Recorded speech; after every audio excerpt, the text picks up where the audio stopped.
Բարև ձեզ, Ստեփան Գրիգորյան YouTube-յան ալիքի մասնակիցներ։ Ողջունում եմ ձեզ բոլորիդ, այսօր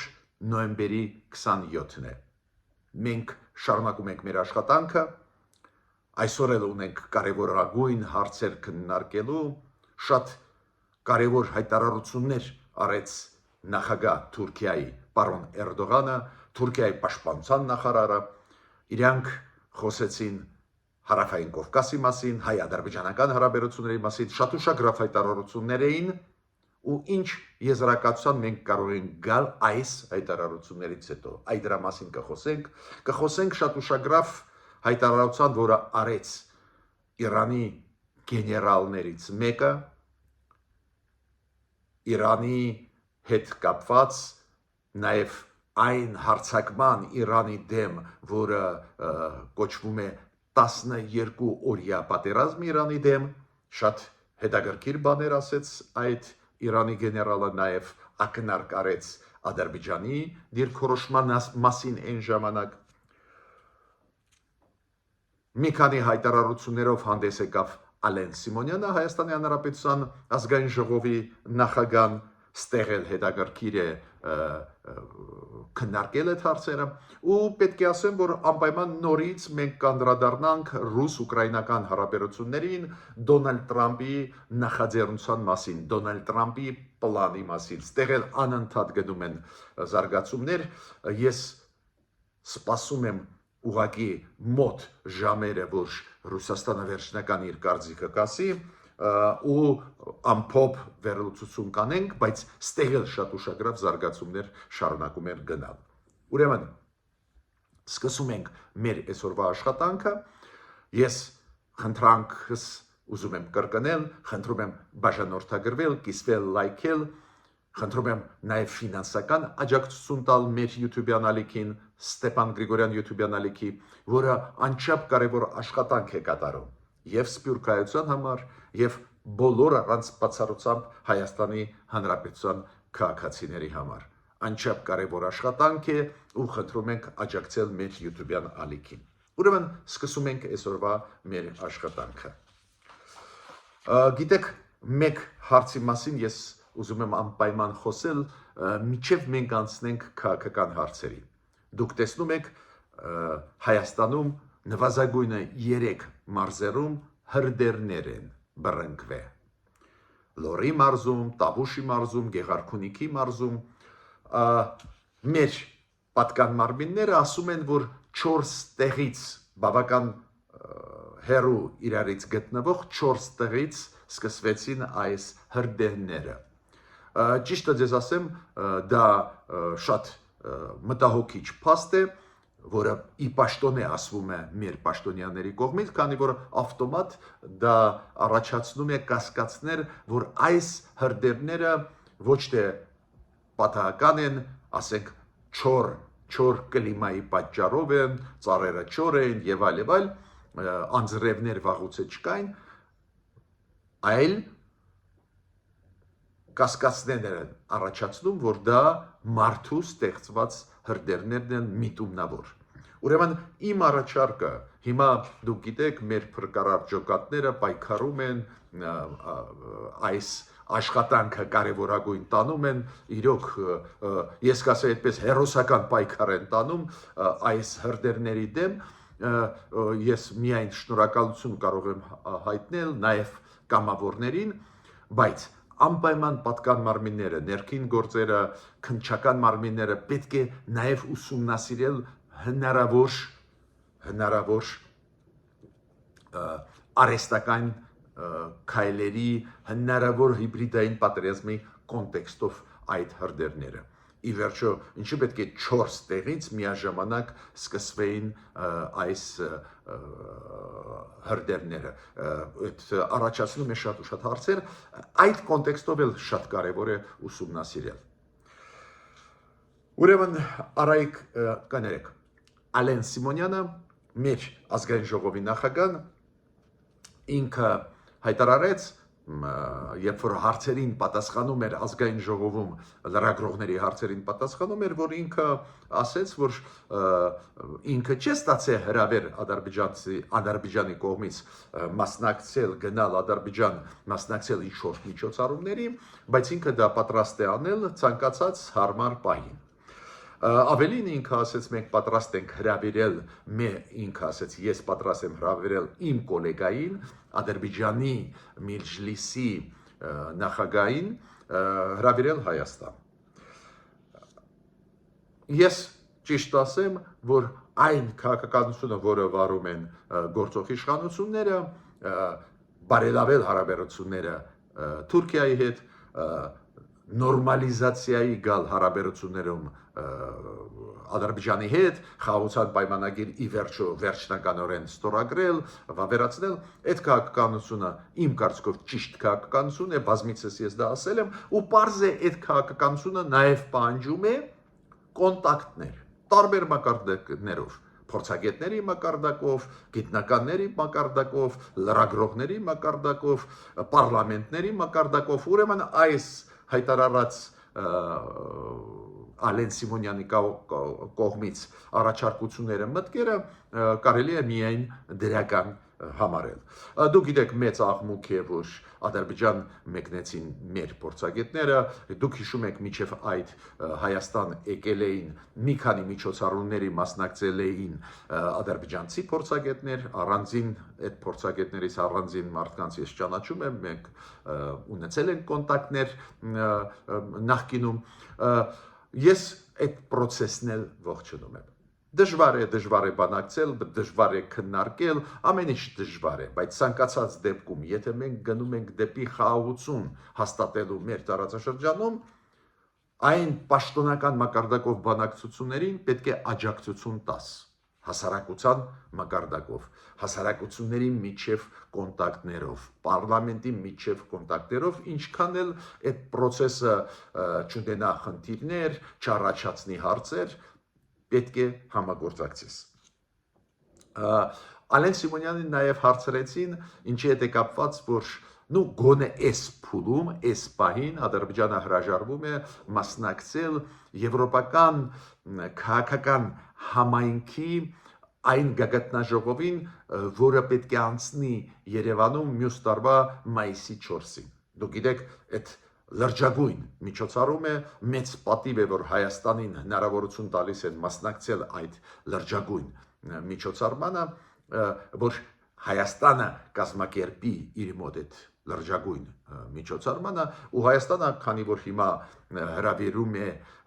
պետություններ, հրավիրյալ կողմ է, ստեղ է անցկացնելու այդ խոշորագույն եվրոպական գագաթնաժողովը,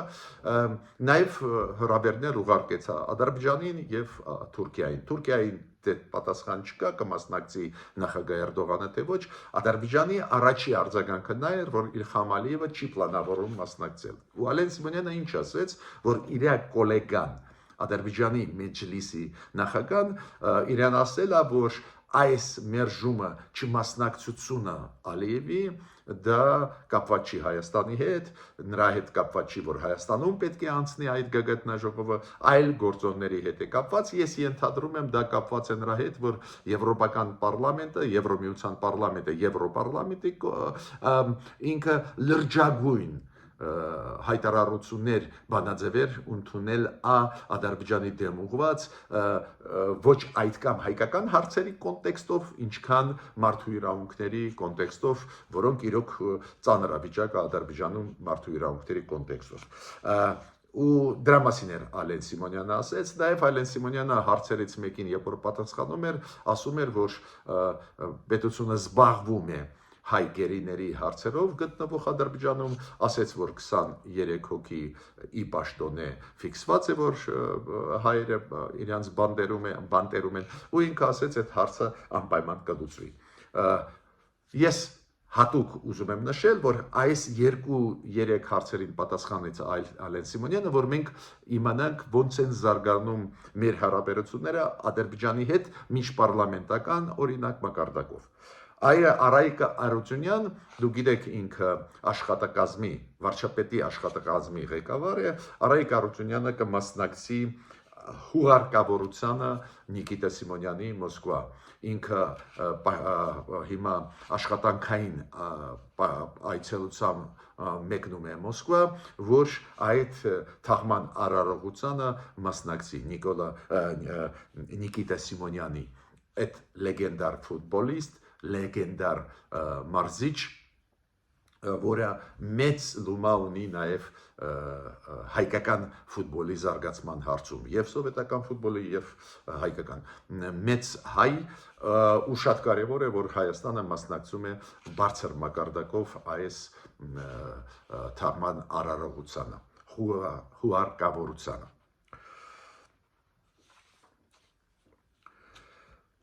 Ինչ է ասել Իրանի գեներալներից մեկը, որը Իսլամական հեղափոխության պահապանների կորպուսի նախկին հրամանատար Մոսխեն Ռեզայի։ Ինքը ասեց, որ այն 12 օրյա պատերազմի ժամանակ, երբ որ Իսրայելը հիշում է ռմբակոծում էր Իրանի տարածքը, հենց այն օբյեկտները, որի հետ կապված կան կասկածներ, որ Իրանը այնտեղ հարստացնում է ուրանը, այդ հիշում եք ռմբակոծությունները Իրանի տարածքի, որը Իսրայելը անում էր, հիմա Մոսխեն Ռեզայի ասեց, որ այդ 12 օրյա պատերազմը ցույց տվեց, որ Իրանը միայնակ չի, ունի բարեկամներ, բայց ամենակարևորը, որ թշնամիները մեր Իրանի թշնամիները խոստումներ էին տալիս Իրանի հյուսիսում գտնվող հարևաններին, որ տարածքներ իրան կնվիրեն։ Ակնհայտ է այստեղ խոսքը գնում է Ադրբեջանի մասին, ակնհայտ է խոսքը գնում է Իսրայել-Ադրբեջան ռազմական համագործակցության մասին, ակնհայտ է հյուսիսի հարևանը հենց Իրանն է, ու ակնհայտ է ինքը ակնարկ է անում, որ Իսրայելը խոստումներ էր տալիս Ադրբեջանին, որ Ադրբեջանը իրան օգնի այդ պատերազմի ժամանակ, բայց Իրանի գեներալը ասում է, մենք միայնակ չէին, նաև մեր բարեկամները մեզ աջակցեցին, որ մենք դիմադրենք այս հարձակմանը Իրանի դեմ ուղղված։ Իդեպ ասեմ ձեզ, այդ 12 օրյա պատերազմից հետո, երբ որ Իսրայելը հարձակվեց բարի բուն իմաստով Իրանի տարածքի վրա, դրանից հետո Իրանում շատ ու շատ եւ պաշտոնյաները եւ փորձագետները ճանաչված անընդհատ ակնարկ են անում, որ Ադրբեջանը այնուամենայնիվ աջակցում էր Իսրայելին, որ Ադրբեջանը փոխանցում էր ինֆորմացիան, նաև հետախուզական ինֆորմացիան, իր օդը տրամադրում էր Իսրայելի դրոններին, այս դեպի քննարկումներ անընդհատ գնում են, դա նշանակում է, որ Իրանում ֆիքսեցին այդ փաստը, որ Ադրբեջանը այդ պատերազմի ժամանակ նեյտրալ չէր։ Ու հիմա այս գեներալը ակնարկ է անում, որ միգուցե հենց Ադրբեջանին ինչ-որ բաներ խոստում տվեցին, եթե Իրանը որպես միասնական պետություն սկսի քանդվել։ Պեսկովը պարզ է ռուս-ուկրաինական այս պատերազմի հետ կապված, Դոնալդ Տրամփի ծրագրի հետ կապված անընդհատ գնում են զարգացումներ, մենք ուշադիր հետևում ենք, այսօր էլ կարճ ուզում եմ ասել, ես սպասում եմ մոտ ժամերին, որ Ռուսաստանը մերժում տա այդ ծրագրերին Տրամփի, առաջի ընթերցմամբ 28 կետանոցի Ռուսաստանը նկատմամբ բացասական դիրքորոշում չուներ, բայց վերափոխված Միացյալ Նահանգներ Ուկրաինա բանակցություններից հետո Ժնևում նոյեմբերի 23-ից հետո բարեփոխված Թրամփի ծրագիրը Ռուսաստանը դեռ չի ստացի, ասում է, դե պարզ է, իրաք ինֆորմացիան ունեն, ինչ փոխվեց, 28 կետանոցը դարձավ 19 կետանոց, ու Ռուսաստանը այդ փաստաթղթի նկատմամբ ի սկզբանե բացասական դիրքորոշում ունի, որը հայտնեց նաև պարոն Պեսկովը, պրեսկարտուարը Պուտինին, բայց վերջնական դեռ մերժում չստացան, քանի որ ռուսները ասում են, մենք պաշտոնական փաստաթուղթ դեռ ամերիկացիներից չենք ընդունել, բայց զուգահեռ գնում են process-ներ, դուք հիշում եք սղագրությունները, որոնք հրապարակվեցին, այն ինչի մասին խոսում էր Պուտինի օգնական Ուշակովը, Ստիվ Ուիտկոֆի հատուկ լիազորություններով ներկայացուցիչ դեսպանը այս հարցերում Դոնալդ Տրամփի կողմից, սղագրությունը ցույց է տալիս, որ այնտեղ քննարկվում էին հարցեր, որ Այս 28 կետանոց պարզվում է, որ ռուսական պլանն է, բայց քննարկվում է Ռուշակովի ու Ուիտկովի միջև, որ Ուիտկովը կարողանա Թրամփի միջոցով անցկացնել այդ ռուսական առաջարկությունները որպես ամերիկյան առաջարկություններ, որ Ուկրաինան ու Եվրոպան չհամարձակվեն դեմ դուրս գալ։ Դա սկանդալ է, ստացվում է, որ Թրամփի առաջարկը 28 կետանոց, դա Թրամփինը չի, այլ Ռուսաստանինն է, то есть Ռուսաստանի հատուկ ծառայությունները կարողացան այդ ակցիան փայլուն իրականացնել, այդպես է ստացվում, այո, Միացյալ Նահանգները բացատրություն են տալիս, պաշտոնական մակարդակով արձագանքում են, փորձում են ասել, որ ոչ այդ 28 կետանոց հետ մեր առաջարկությունն է, միջդեռ կասկածներ լուրջ կան, որ դա իրոք Ուիտկովը կարողացավ համոզել Թրամփին, միջդեռ դա ռուսական առաջարկություններ են, ու պարզ է, որ Միացյալ Նահանգների ներսում ուժերը ոչ միայն դեմոկրատները, նաև մի մասը հանրապետական կուսակցության կոնգրեսականները դժգոհ են ու պահանջում են, որ Ուիտկովին հանեն գործից, որ Թրամփը հրաժարվի Ստիվ Ուիտկովի ծառայություններից։ Պեսկովը նույն պայն արձագանքեց, Ռուսաստանը ասեց, եթե ուզում եք ձախողել այդ բանակցությունները, ուրեմն հանեք գործից Ուիտկովին։ Կոպիտ ասած, Ռուսաստանը վարեց Իրան, որ իրոք Ուիտկովի միջոցով Ռուսաստանը իր շահերը Դոնալդ Թրամփի մոտ առաջ է տանում, հետաքրքիր է աշխարհը, բայց մի ուշագրավ բան, այս վերջի 2 օրը Աբու Դաբիում գնում են բանակցություններ, ով է հիմա վարում բանակցությունները, Դրիսկոլը դա Միացյալ Նահանգների բանակի ղեկավարն է, չխառնեք Պենտագոնի շեֆի հետ, պատերազմի նախարարության ղեկավարի հետ, ստեղ կա նաև պաշտոնյա Դրիսկոլ, որը բանակցություններ վարում էր ուկրաինացիների հետ, երբ որ նույն ժամանակ Ստիվ Ուիտկովը վարում էր բանակցություններ Ռուսաստանի հետ։ Այ հիմա բանակցություններ Աբու Դաբիում շարունակում է վարել եւ ուկրաինացիների հետ, եւ ռուսների հետ Դրիսկոլը։ Իմ կարծիքով Թրամփը ժամանակավորապես Ստիվ Ուիտկովին հեռացրեց այդ բանակցություններից այս սկանդալից հետո։ Ցանկացած դեպքում բանակցությունները շարունակվում են։ Ես ճիշտը ձեզ ասեմ, կասկած չունեմ, որ Ռուսաստանը կմերժի այս նոր վերամշակված տարբերակը։ Ավելին ասեմ, իրոք լուրջ է վիճակը, իրոք պետք է բանակցել, իրոք կողմերը պետք է գան խաղաղության, օրինակ Ռյուտեն, դուք գիտեք, ինքը ՆԱՏՕ-ի գլխավոր քարտուղարն է, Մարկ Ռյուտեն ինչ է ասում։ Ասում է Ռուսաստանը այս պատերազմի ընթացքում կորցրեց 1 միլիոնից ավել Ռուսաստանի զինվորներ։ 1 միլիոնը իր մեջ պարունակում է եւ սպանված զինվորներ այս պատերազմում ռուս եւ մի մասը ովքեր վիրավորված էին, բայց չեն կարող վերադառնալ բանակ։ Այդ անդառնալի կորուստները ինքը ասում է 1 միլիոն անցել են։ Ամեն ամիս Ռուսաստանը ինքը ասում է ճակատում կորցնում են ամեն ամիս 20,000 զինվոր, կամ սպանված, կամ վիրավորված, այդ կամ լուրջ, որ չեն կարող վերադառնալ ծառայության։ Ինչ եմ ուզում ասել, Ռյուտեն ինչ ասում, կորուստները շատ մեծ են նաև Ռուսաստանի կողմից, պարզա կորուստներ ունեն նաև ուկրաինացիք, բայց Ռուսաստանի կողմից, ուրեմն Պուտինը պետք է շահագրգռված լինի խաղաղության հասնել, բայց ես դեռ չեմ տեսնում Ռուսաստանի պրագմատիկ մոտեցում, CNN-ը արտահոսք տվեց ինֆորմացիայի, այն Դրիսկոլը, երբ որ բանակցում էր ուկրաինացիների հետ, ուկրաինացիք այս փաստաթուղթը 28 կետանոց ընդհանուր առմամբ ընդունում են, բայց 3 գլխավոր վերապահումով։ Մենք խոսել ենք այդ վերապահումների մասին, նորությունը մեկն է այդ 3-ից։ Ուրեմն մենք խոսել ենք, որ Ուկրաինան ոչ մի դեպքում չի ուզում Դոնբասից այն տեղերից, որը Ռուսաստանը չկարողացավ գրավել զորք դուրս բերել, ինչը շատ տրամաբանական է, քիչ է, որ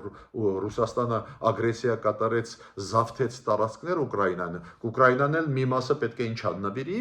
այստեղ կարմիր գիծ է ուկրաինացիների համար, երկրորդը ուկրաինացիների համար կարմիր գիծ է կրճատելու իրանց բանակը,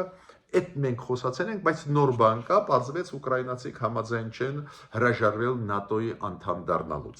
Այս կարմիր գծեր են։ Ու ստեղ մասնագետները իսկական հասկացող հարցին ասում են Պուտինը պարզը չի համաձայնվի, քանի որ Պուտինը ուզում է Դոնբասը գրավել, Դոնեցկը, Լուգանսկը չի ստացվում, բայց ինքը ուզում է Տրամպի միջոցով, որ կապիտուլյացիա համաձայնվի Ուկրաինան, ուրեմն չեն համաձայնվի, բացի դրանից դուք գիտեք, որ Թուրքիան էլ բավական ակտիվ է, Թուրքիան էլ ուզում է, որ ռուս-ուկրաինական բանակցությունները ինչ որ մակարդակով իրանց մոտ անցնեն Ստամբուլում, ինչ եղել է, հիշում եք ապրիլ ամսին այս տարվա, Թուրքիան ուզում է օգտակար լինել, հիշում եք ցորենի հետ կապված համաձայնությունը Ռուսաստանի, որ Ուկրաինայի ցորենը թույլ տան, որ Սև ծովով ազատ անցնի, հասնի աֆրիկյան երկրներ, Թուրքիան ուզում էր, Ռուսաստանը մերժեց։ Ռուսաստանը ասեց, ոչ մի հիմա ակտուալություն չկա ցորենի հարցը Սև ծովով բերել։ Դա նշանակում է, որ Ռուսաստանը կառուցողական չի տրամադրված ու շատ հավանական է, որ կմերժի Տրամպի առաջարկությունները վերամշակված ուկրաինացիների հետ, բայց նայենք այնուամենայնիվ սպասենք, գիտեք, միշտ ուզում ես, որ խաղաղություն հաստատվի, բայց բարդ է գործ ունենալ Պուտինյան Ռուսաստանի հետ։ Ու անցնում են այսօրվա գլխավոր թեմային։ Բոլոր թեմաներն են շատ կարևոր են, բայց մեզ համար շատ կարևոր է Թուրքիան ինչ է անելու։ Այո, գնում է երկխոսություն Հայաստան-Թուրքիա։ Այդ շատ կարևոր է, դրական է։ Եթե դուք նկատել եք, ինչքան ցավոտ պրոռուսական ուժերը Հայաստանում, ովքեր անցկացնում են Ռուսաստանի շահերը Հայաստանում, ոնց իրանք դժգոհ են, որ գնում է երկխոսություն Հայաստանի կառավարության եւ Թուրքիայի կառավարության միջև։ Մինչդեռ դա անհրաժեշտ է, եթե մենք ուզում ենք խաղաղ մթնոլորտում ապրել, բոլոր հարևանների հետ լեզու գտնել։ Այո, մեր տեղը Եվրոպայում է, մեր տեղը Միացյալ Նահանգների ստրատեգիկ համագործակցության մեջ է, բայց միաժամանակ ով ասեց, որ հարևանների հետ չպետք է փորձես գոնե նորմալացնել հարաբերությունները։ Ու շատ կարևոր երկու հայտարարություն արվեցին վերջի օրվա ընթացքում, երեկվա ընթացքում։ Ուրեմն Թուրքիայի պաշտպանության նախարար Յաշար Գյուլեր ինքը Պարլամենտում ունեցել է ելույթ, դուք հիշում եք մի քանի օր առաջ Պարլամենտում Թուրքիա ունեցել է ելույթ Ֆիդանը, Հական Ֆիդանը, արտգործնախարարը։ Այդ իրար հետևից նախարարների ելույթները Թուրքիայի կառավարության Պարլամենտում կապված է բյուջեի ընդունման հետ, այս անգամ